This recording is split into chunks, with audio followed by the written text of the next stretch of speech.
This podcast has been sponsored by Audio Mango. Audio Mango is a portable podcast and audio recording studio driven right to your door, offering high caliber audio plus on-location post-production. Head to www.audiomango.com to see more.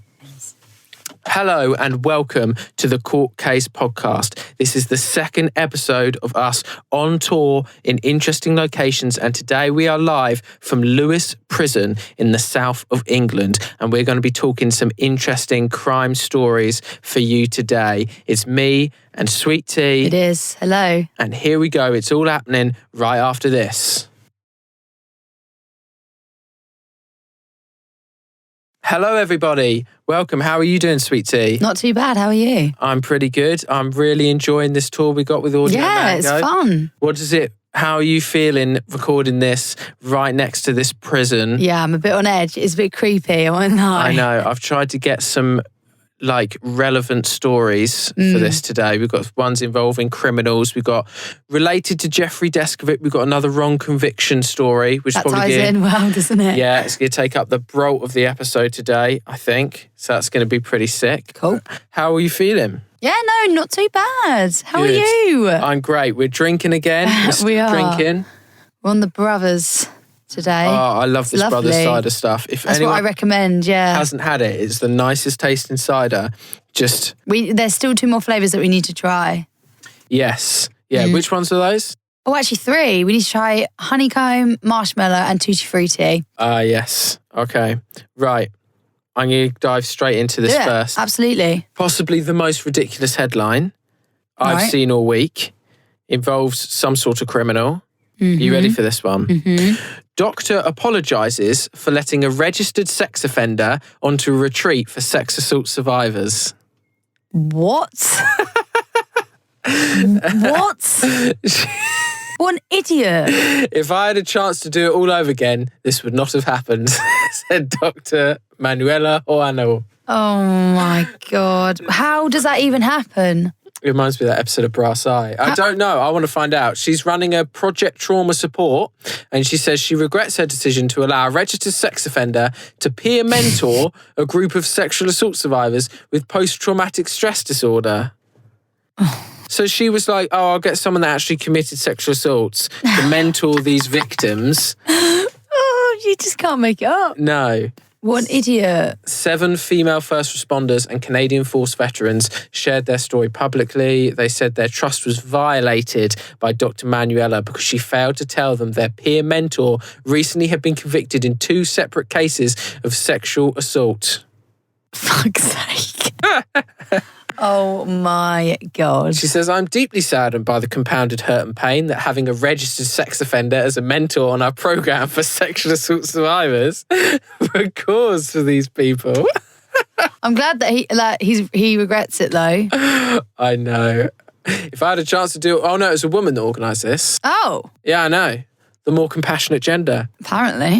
Clearly not. If I had a chance to do it all over again, this would not have happened. No shit. Well, I don't know what to say. I'm glad that she wouldn't do it again, I guess. Apparently this happened after, originally when she was asked about it, she defended her actions and did not apologise. But now she is apologised. Oh, it's one of those, is it? You know, there's YouTube videos like, you're going to lose all your sponsors if you don't do an apology video. That's basically it. That's basically the case, yeah. She started Project Trauma in 2015 as a suicide prevention programme. So a good cause. Started as a good cause. So then what happened? And then it just went into disaster. She said in her Facebook apology. She's fucked up. She now has a code of conduct. Oh, she has it now. I thought most businesses needed that from the get-go. Oh no, that just says it all. Yeah, we fully intend to continue to offer our programming as we feel it is unethical to cease our mission that has resonated with so many. So, do you ever think you would make that sort of mistake, T? No. No? I don't think. I think it's a pretty easy mistake to make. Yeah? Yeah. Do you want to see another mistake? Well, I don't think I don't think they were making a mistake, but I think they meant to do this. But do you want to hear another ridiculous one? Yeah, go on. A young man cuts off his grandmother's head and boldly sends it to the police. What? Yeah. He cuts off his grandmother's head and sends it to the police. What the fuck? Why? How? The murder suspect, according to reports, placed his grandmother's head in a plastic bag before sending it to the police station. Oh. I want to know what he did with the rest of the body, is my question. Why do you want to know that? Oh, you need a drink when you're hearing these stories. Yeah, you do. That's vile. Yeah, I know. Just use like a knife and just... We're going to find out. At it. Upon his arrival at the station with the bag in April, the suspect reportedly asked the officers to open the bag. Police officers on duty could not believe their eyes when they found the freshly chopped head of the woman who was later discovered to be the suspect's grandmother. That's disgusting. Is there a motive to this? Is there a motive for chopping off your nan's head? It remains unclear for now what motivated it for him to do what he did and whether or not he is in the right frame of mind. Clearly not in the right frame of mind. Bloody hell, this was in Ghana. Mm. Apparently they've been having awful stuff the past month. Apparently there was a killing of an 11-year-old 11-year-old boy in the central region, and which was committed by a 20-year-old student at a high school. Fucking hell. Yep. Some heavy stuff. Yep. And there was also a police officer that stabbed someone a farm labourer to death. They're not having a good time in Ghana. It's not the tourist hotspot. Jesus. Yeah, but... Not very nice at all. No. God, if it's not bad enough sitting next to a prison and now I'm hearing all these horrible crimes. Have you ever, experienced a crime or, something of that calibre happened to anyone in your immediate family or friends or anything like that? Luckily not. No, because, where we live, I don't think... We don't often have crimes of that nature happening too much. But, obviously there was the stuff in Bognor with the cinema, which... That is literally so nothing. That is nothing in comparison to that. It's not a gruesome death, but it's it's not... It's drugs. Okay, and this is murder. How is this any I was trying to relevance? Get somewhat close. Oh, this is one which I'm happy to talk about, which is something which I find really strange, but this is something that happened in my hometown. Okay. And we'll talk about this. Oh. Get to the main topic. Is it the woman that was... Shh. Okay. I want to paint the picture. Okay, go on. Paint the picture. I didn't want you to lay it out right straight away. Right. So I went to school with this young boy. I don't want to say his name, so we're going to call him Marcus. It's nowhere near what his name is. It's not even the same first letter, I think. So, I've understood. Carry on. So Marcus and my mum used to walk to school with his mum. Right. So we knew each other fairly well, but we didn't, after primary school, we drifted. Only rarely see him, sometimes walk around the village. About 3 years ago, his mum walked out of the house and then went missing, wasn't heard from again. No one knew where she disappeared off the face of the earth. No one knew where she was. That's horrible. There was missing posters up, everything. She was gone for about a year. Jesus. And basically, and you know what? No, we can say there's no point in me being anonymous. It was all over the news. We can say it was Helen Slaughter was her name, was the mother's name, and she went missing. And she was gone for about a year, and then I believe a year and 8 months. It was around November, I think, of not last November, the November before. They found her body, and it was opposite. It was in the field opposite my house. Yeah, her body had been laying at the back of that field for a year and 8 months. It's disgusting. It's mad that someone can just walk. I don't know how she died. We don't know how. We still don't know how, do we? But I don't know if she just went there and just lost the will to live, froze to death in the winter. I don't know. But her body was laying out there for over a year and a half, literally opposite my house. If I it's mad to me. That's so horrible. That can happen. I feel devastated for Marcus, their family. Yeah, Marcus. But I just find it flabbergasting that was literally outside my window. Yeah, for so long. It's tragic to think that. No, it's quite scary, to be honest with you. I couldn't believe it when you told me that. Yeah. But our main topic for today, which we're going to crack on with, is some very famous crime or a very famous court case thing has started crocking up a little bit lately, particularly in Australia. Right. So when you think of Australian people, when you ask someone to do like an impression on Australian, what do people normally say? Like shrimps on the barbie or something. They say that, yeah. They normally say something else as well. They normally go like, "Oh, a dingo ate my baby." I've literally never heard that before. Well, then you're ridiculous because that's been a lot of times. It's in loads of movies. If someone does an impression of an Australian, it'll be shrimps on the barbie or it'll be a dingo took ate my baby.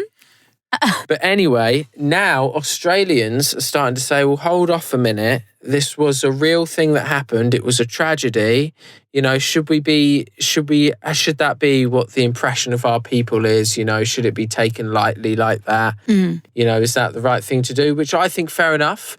You know, when people say, do an impression of someone from Britain, you don't go, okay, governor, Prince Di's just been run over. You don't really do that, do you?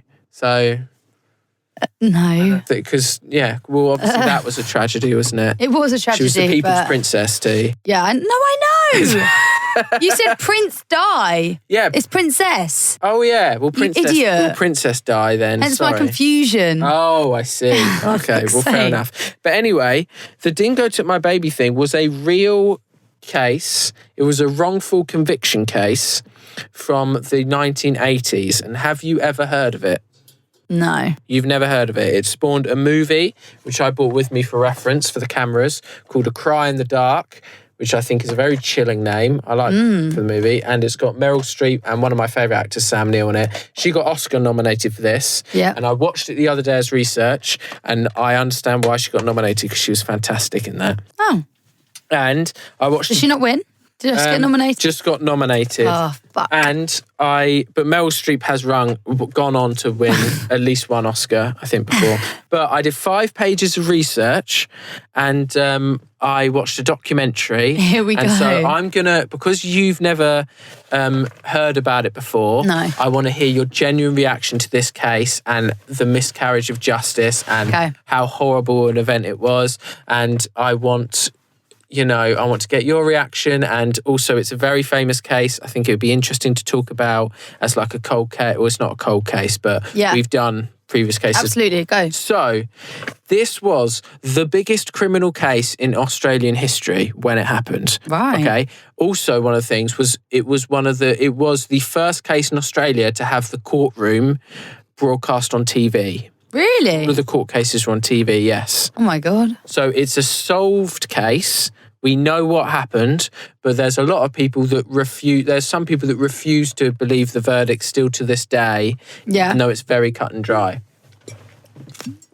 So, the victim is a 9-month-old girl called, no, not even 9 months, 9-week-old girl called Azaria Chamberlain. Right. This is the victim in this case. And you've got the 2 parents, Lindy and Michael Chamberlain. They got married in 1969. Now, they were members of this church. It's a Christian church, but it's a slight off-breach of Christianity, and they're called the Seventh-day Adventist Church. Now, they were a slightly controversial church at the time, but the only reason they were controversial is because they strayed from Christianity a little bit. They weren't like Scientology where you had to pay, or it wasn't that culty, really. It was just because they were Christians, but not really, and that's why some people didn't like them. Now, this family, the mum and dad, Lindy and Michael, they had 2 kids already. They had a first young boy called Aidan, and they had another young boy called Reagan. So they'd already had 2. Sorry, I thought it was Regan or Reagan, but it's Reagan. Oh. Aidan and Reagan. Oh. And then they had this little girl, Azaria. Lindy always wanted a girl. She always wanted a little girl for herself. Mm-hmm. She was ecstatic when Azaria was born. She was born on the 11th of June, 1980. So she was over the moon. But the joy was obviously short-lived. Yeah. So 9 weeks after little Azaria was born, they decided to go on a camping trip. Now, all of them they go to a campground near Uluru. Now, you know where this is. Do you know Ayers Rock in Australia? That huge big rock. It's the biggest rock in the world. So they go to a campground near there. And they're really nice. They arrived on the 16th of August, 1980. The first day was pretty normal. Michael was a bit of a photographer, so he was taking pictures of the kids climbing on the rock and exploring the place and everywhere. And Lindy just hung with little Azaria, the newborn, sort of back at the camp or watching them from afar. Azaria is such a nice name. I've not heard that before. It's a lovely name. Yep, and the name comes into the case a bit as well. Oh, okay. But it is a lovely name, Azaria. On the night of the first day, there was a barbecue at the campground. So the Chamberlains were gathered with all of the families. They were meeting each other. They made friends with some other families that were there, and they were all sort of having a barbecue together. The Chamberlains chat with another couple called Greg and Sally Lowe. They're also there with their one child that they've also got. They've got a 10 and they're chatting. At 8 p.m, Sally would go on to say that she headed to the bins to put some rubbish away and she noticed a dingo behind her. So this is the other couple, Sally. So she goes to put some bins away. She notices a dingo. You know what a dingo is? Not really. Explain it. A dingo is a wild dog in Australia. Oh, okay. So they're sort of browny coloured. They're probably about the same size as like your dog, a German Shepherd, maybe a tiny bit smaller. Right. But they're sort of, they're like a wild dog, basically. Got it. The closest we've got is maybe a fox, but they're definitely bigger than foxes. They're about German Shepherd size. Sally went to put the rubbish away. She noticed a dingo. Now, dingoes at the time, before this case, dingoes at the time had the reputation of being fairly shy and timid, and they wouldn't normally attack people. Yeah. That's the reputation that those animals had. Mm-hmm. So at the same time as Sally's taking this rubbish at the barbecue, Mike and one of his sons, Michael Chamberlain, are throwing food to a dingo by the barbecue, and Lindy notices and asks them to not encourage the animals. Right. And Lindy decides to put Azaria to bed at the back of the tent and returns to the barbecue. Now, in the tent is the other son, Reagan. He is also asleep in the tent at the same time. Got it. So then, after what happens here, two narratives form of the case. One is absolutely true. The other, we will get to why this narrative is formed. But the one I'm going to tell you now is what happened and what actually happened. Right. So after Lindy puts Azaria to bed in the tent with Reagan in the tent, that she goes back briefly to join everyone else at the barbecue, and then she hears crying coming from the tent, literally just a few minutes later. She goes to check and she sees a dingo leaving outside the back of the tent, and she sees blood everywhere outside of the tent, and she sees dingo tracks leaving the tent. Right? She runs from the tent screaming, my God, the dingo has got my baby. And the campsite springs into action. 300 people, the baby's no longer in the tent. A dingo has run off with her baby. So there was two babies in the tent, but he only took... Well, there was a 4-year-old asleep, and there was obviously a young 9-week-old weak baby. Yeah. And so the dingo had made off with this baby. She runs back. There's blood everywhere. She says, a dingo's got my baby. So the campsite springs into action. 300 people that are around the camp come in to help them. They form a chain along, so they all link hands and walk across where the dingoes run off to so they don't miss anything, to try and look for this baby. Now, police officer then shows up. His name is Frank Morris. He's the first officer on the scene. Okay, He notices blood on a rug in the tent, and he notices paw prints leading away from the tent. Yep. Now, the tent was never properly examined nor properly photographed. All people had to go on was the word of the policeman versus the word of Lindy Chamberlain. Right. So no one took thought to take That's photos so of the tent. Yeah, exactly. They got some Aboriginal trackers. Now, Aboriginal are native Australians that lived off the land there to track the dingo prints, and they tracked the dingo prints until they couldn't track them anymore. Now, they noticed drag marks on the sand and some shallow dips as if the dingo was dragging something with its mouth, clearly the baby. Yeah. And they also found some impressions in the sand as if he had dropped the baby to take a breather, then pick it up and keep on dragging. Oh my God. So there was proof from the tracks that the dingo was taking the baby. Now, after that, And also one thing was the imprints in the sand, they had the impressions of a knitted garment. So it was clothes, like the baby's clothes in the impressions. Now, there was 4 officers assigned to the case the day after this all happened. Now, some officers accepted the Chamberlain's versions of events, but one officer that was there, John Lincoln, did not. He refused to believe that a shy, timid dingo could carry a 10-pound baby away. Right. And so even after an officer pointed out that there had been other attacks in the area around the same time, none of them fatal, but there had been other attacks, he was like, no, they're shy, timid dingoes. They haven't. Not gonna, that hasn't even happened. though there's blood all over the tent and there's dingo tracks running away from the tent.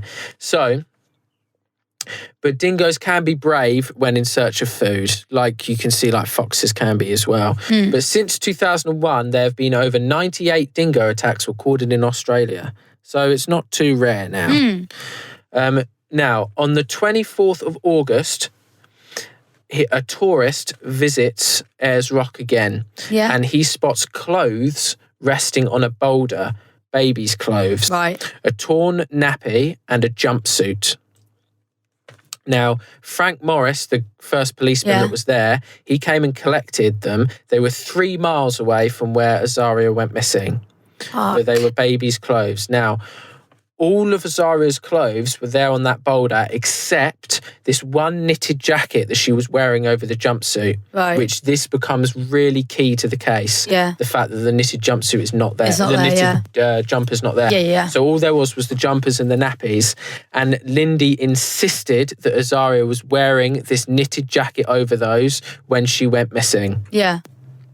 Now, Frank picked up the clothes before taking pictures of them. Now, if you visit a crime scene, you've got to take pictures first. What is this Frank doing? Yeah, God's I know. sake. He was an idiot. And basically, now that he picked them up first, the photos that he's taken cannot be used as evidence because it's a tampered crime scene. Yeah. So that's fucking stupid.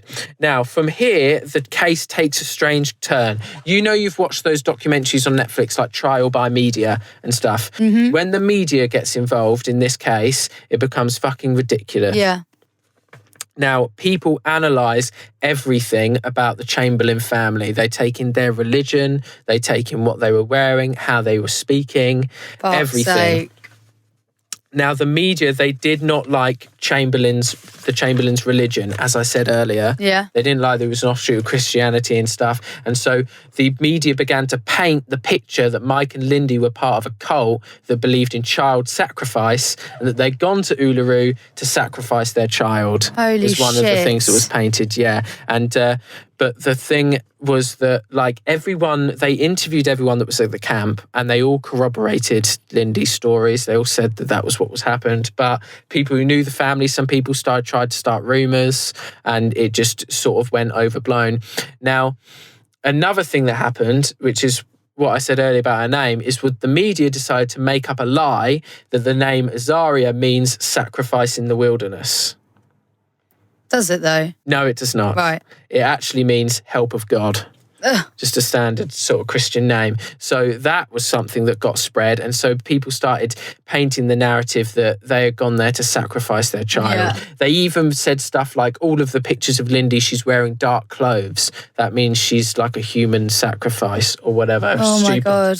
Yeah. As if they're not already going through enough. Yeah. Everything this couple did was watched and analysed by the media and the general public. Yeah. Now, in February 1981, the coroner concludes on live TV. So like I said, this was the first time of its kind in Australia. I don't know about the world, but definitely Australia, that they put this on TV. But the coroner, so the guy who sort of sums up the case and decides everything, he said that a dingo killed baby Azaria. He confirmed that. But he concluded this despite there being no physical body to actually examine. But of course there wasn't one because the dingo took it. But all of the evidence with the leads up to it. Yeah. But he also concluded that after the attack, he said that the body was taken from the possession of the dingo and disposed of by an unknown method, by a person names unknown. So he's concluded that a dingo has taken the baby, but a person took the baby away from the dingo and buried the body somewhere else. What? I don't know why he's come to this conclusion, but that's the conclusion that he came to. But During the coroner's report, this man was extremely critical of the police investigation. He said he blamed everything on the police. He blamed everything on the fact that he tampered with the thing seen at the boulder, that he didn't take pictures of the tent. He said that the whole investigation was shoddy. It was ridiculous. It should not have been treated this way. Now, after this, the media went nuts and the police tried to do damage control. They were getting an awful rep after what the coroner said. So the police decided that they wanted to shift the blame onto someone else. So they decided to create a new task force and reopen the investigation again. And they wanted to prove that Lindy was guilty of killing her child. Oh my God. So this investigation, what was awful about this investigation was they were not out to prove the truth. They were out to prove that she was guilty. So if you have tunnel vision on one thing, you are going to find stuff to fit that one thing, no matter what it is. Absolutely. So what happened next was they came up with a theory that this is the second narrative, so that after she put Azaria to bed, she didn't actually take her to the tent. Their theory is that she took her to the car where she slit the baby's throat, which they are proving by this V-shaped cut on the jumpsuit, which is from a dingo, but they're saying that it's from scissors. Right? And then they said that Lindy returned later to bury the body and put the clothes on the boulder as a decoy, which fits with what the coroner said about someone taking it from a dingo.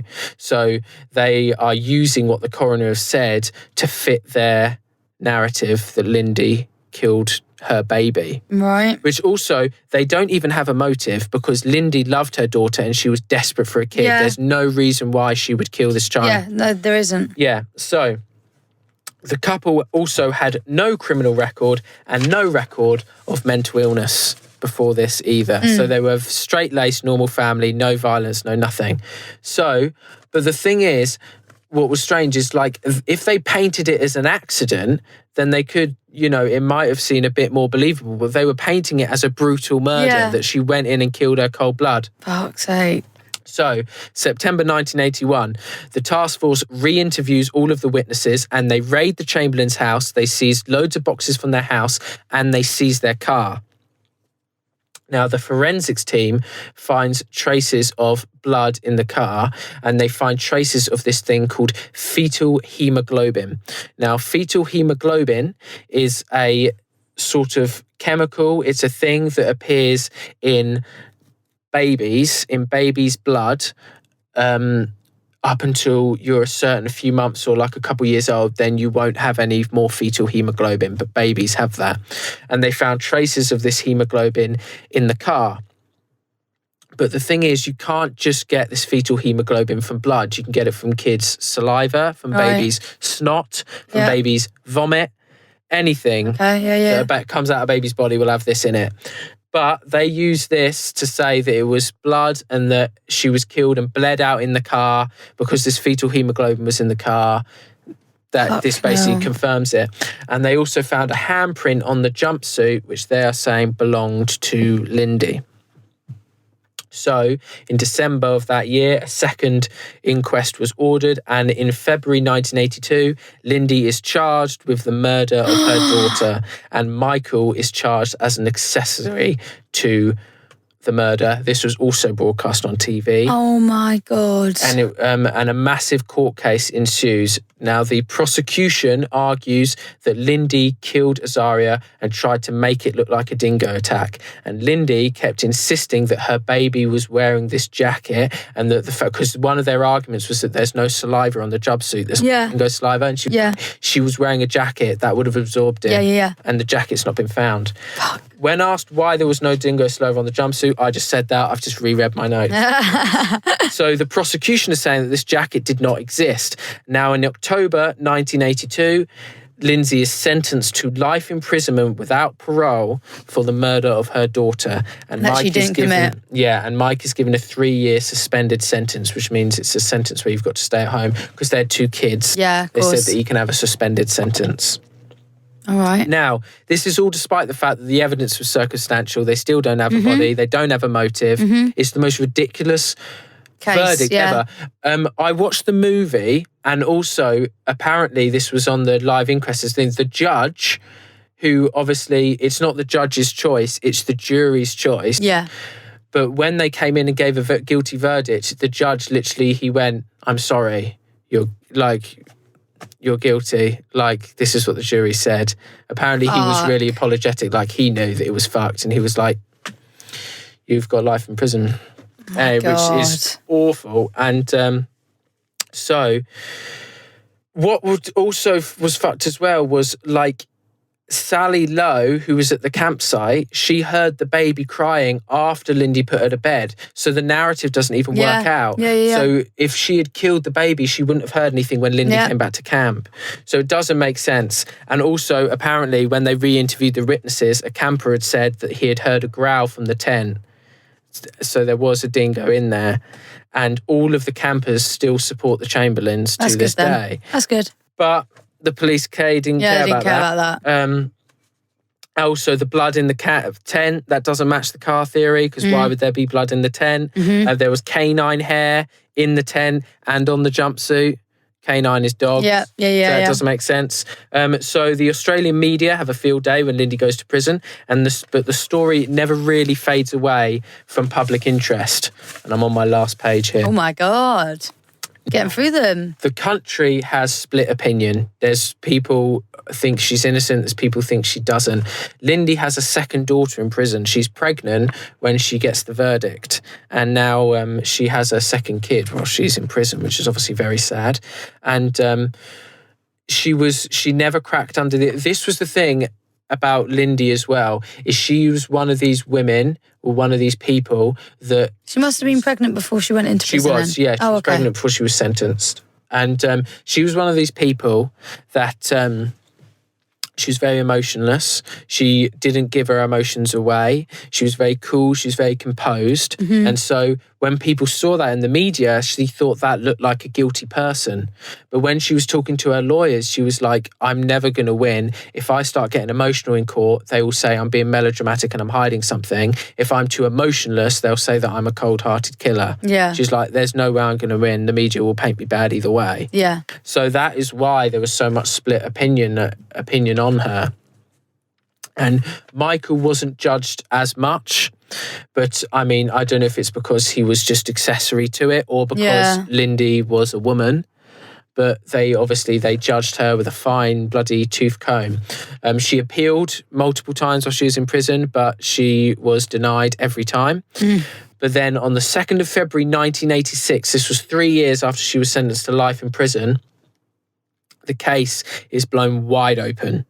And something mad happens that changes it all. Right? Okay, I'm intrigued. So, what is it? A British backpacker decides to climb... Britain? Yeah.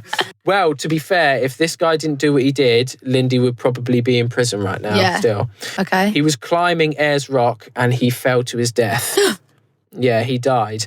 And the police searched for his body for 8 days around Ayers Rock.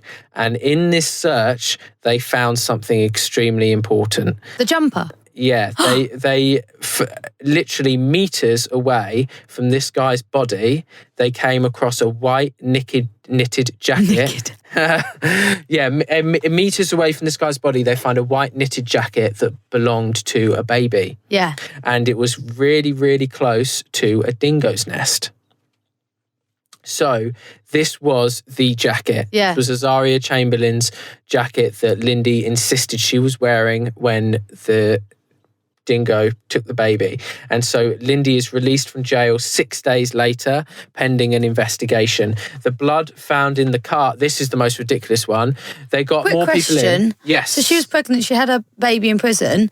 Does that baby then get taken to the home? What happens?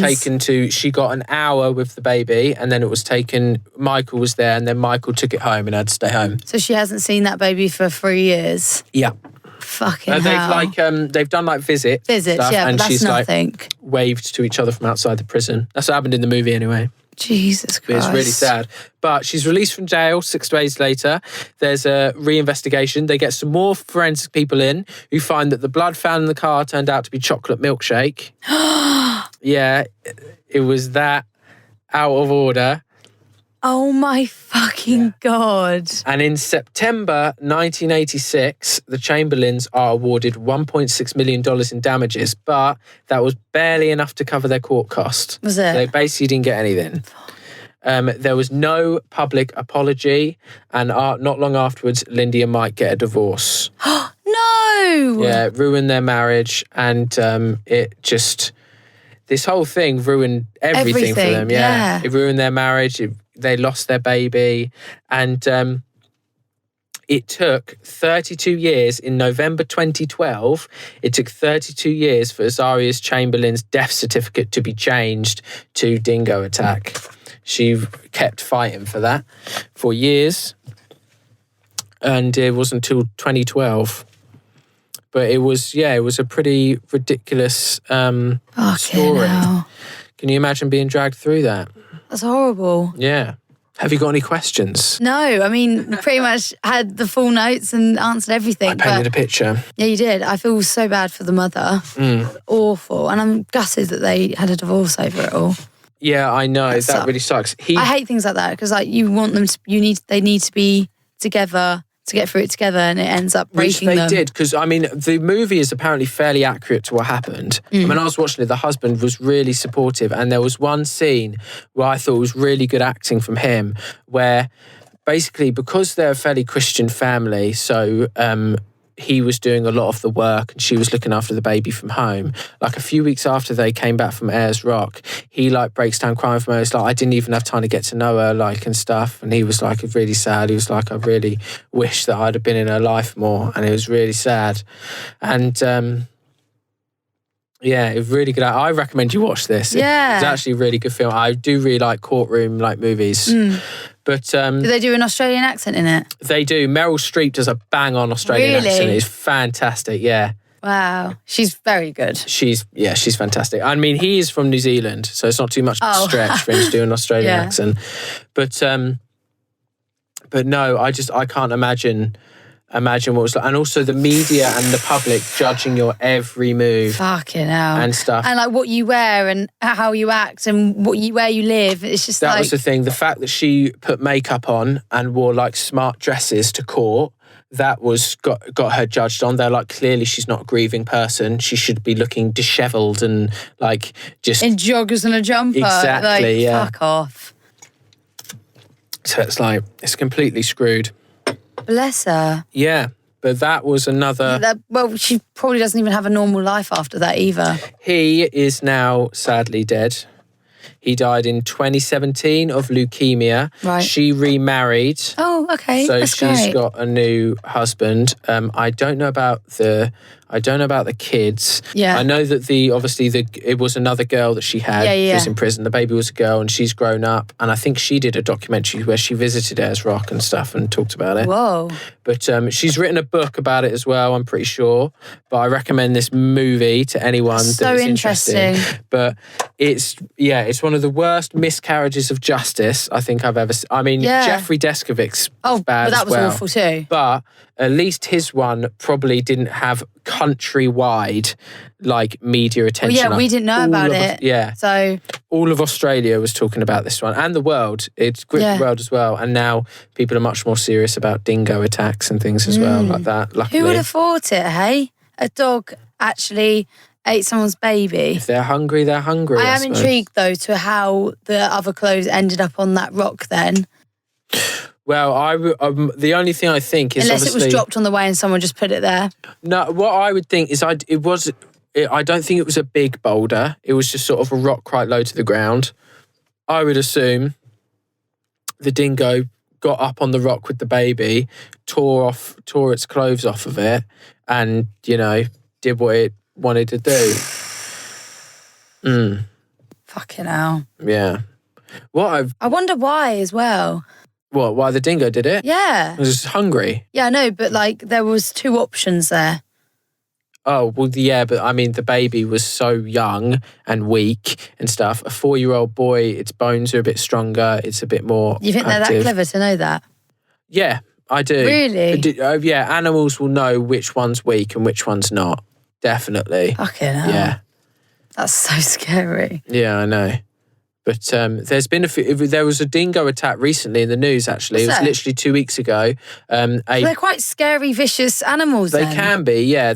A baby was airlifted to hospital in a helicopter because a dingo took the baby and the husband ran after it and managed to catch up with it and rip the baby out of the dingo's jaws. Fucking hell. And airlifted. The baby's okay. The baby's alive, but it's got like really deep marks and everything. And oh my God. Yeah. What happens if it's the same dingo? I doubt it's the same dingo. This was back in like 1980. But that's one thing as well. Imagine being the husband or the father in that situation. You get situations like this where you're not even thinking. Fight or flight, innit? Yeah. What's the thing where like in certain situations you can lift more than you think you can because it's like a life or death situation? There's a name for that. Yeah, I don't know. But that's what it would be. He probably is running much faster and just than he normally can because it's literally life or death. And he's like, I've got to get that. Imagine, once that baby's alive, I would be, well, the baby is alive right now, but as the father, I'd be like, I'm pretty proud of myself there. I went and tore. I don't think he has time to sit there and be proud of himself. Saved my baby from a dingo. I think he's probably thinking, what a fucking messy situation. Yeah. Like, you just don't think something like that is going to happen to someone. Like, they're going out on a nice family camping trip. Next thing you know, your baby's dead. Next thing you know, you're in prison and everyone hates you. Like, what the fuck? One thing that I was thinking about as well when I was watching the movie and stuff, imagine if you're one of these other campers that was there. Say you're Sally and Greg Lowe, the couple they're made with. You're sat watching it on TV and you're watching them committing this Lindy murder and stuff. You're sat there like, what is going on? I was there with the police. Yeah. Like, we saw it happen. I'd feel like helpless and it'd be so weird. And Yeah, I don't know why in like America and Australia these things can be broadcast on TV, but in England they're not. I don't know. But who knows? Dingoes can't go to prison though. No, annoyingly. But the people that went out, the policemen that went out specifically to make sure she was guilty, they should be in prison. Oh, absolutely. Because it's about seeking the truth. Yeah. It's not. And he touched stuff without taking photos of it, and that literally ruined the whole evidence to the case. They claimed chocolate milk was blood. Fucking hell, yeah. That's ridiculous. awful. I can't believe that. Yeah. What a mad story. I know. It's mental. I'm glad that she got out, though. That would have been the worst. Yes, I'm glad she's okay. She's good. And she got remarried. That's amazing. She did. A happy ending. I don't know who the new husband is, but I think that's a mad case. And if anyone else has any topics like that they would like us to cover in the future and discuss, Sweet Tea mostly has not heard of anything. So if you bring a story to her, she won't have heard of it, so you'll get a blank reaction every time. Yeah, I hardly watched any TV shows. Don't really know. I didn't even know what a bloody dingo was. Oh my God, yeah. I should have been more surprised at that. But like, I've heard of it, but I've never I couldn't tell you what it looks like. Oh, okay, fair. Should we end this episode with a bit of more of an uplifting story? Absolutely. So the headline of this is Monster Duck, right? So this paralysed duck, it was paralysed because of a fox attack, but it learns to waddle again thanks to a monster quad wheelchair. Now I've got a picture here. Oh my God, that's so cute. Bless. He's got a little monster eye and he's so happy. Oh, bless. Look at his little smile. I love that. He's called Kiwi the Duck and he was paralysed in a fox attack but is learning to waddle again with a souped-up monster quad wheelchair. You'll have to screenshot that so we can post it when we release this episode so everyone knows what we're on about. Yeah, I'll just screen grab that now. I mean, I've got it on the video. Yeah, but if we don't post the video, check out the story. We've got the photo on there. When she first came to the sanctuary, we weren't really sure if she could ever walk again or have any quality of life at all. Ducks love water, so we decided to put her into a bath to see if she had any use of her legs. This is what I mean. Compare it to last week's story about the YouTubers that put their dog down because of one nip. A lot of people would see this duck that was gravely injured and they would just put it out of its misery. Yeah. They've gone, nah, we can give this duck a life. Let's make him a car or whatever it is. But that's fantastic. I think that's a nice sort of healthy thing to end the show on. Absolutely. Nice, good note. Have you enjoyed this episode? You found it interesting? Yeah, no, definitely. I learned a lot. It's pretty mad talking about all these things outside of the prison. Very spooky. It's literally like a movie. You've got like crows going around the towers and Bars on the windows. Bars on the windows. Yeah. How cool would it be if we just watched someone escape? Oh, yeah, that'd be wicked, James. Right here. Live broadcasting. Someone escaping the prison. But anyway, please follow us on our socials at Court Case Podcast. We post every day. Go on our website, courtcasepodcast.com. And we will join you guys next week for the third and final episode On tour. of our tour. Yeah, this was a bit more of an educational one, wasn't it? This was a bit more educational. We're going to get some fun. We've got some more Courting with James. Got some funny stories planned for the next one. Absolutely. Join us then next week, guys. Bye. Bye-bye.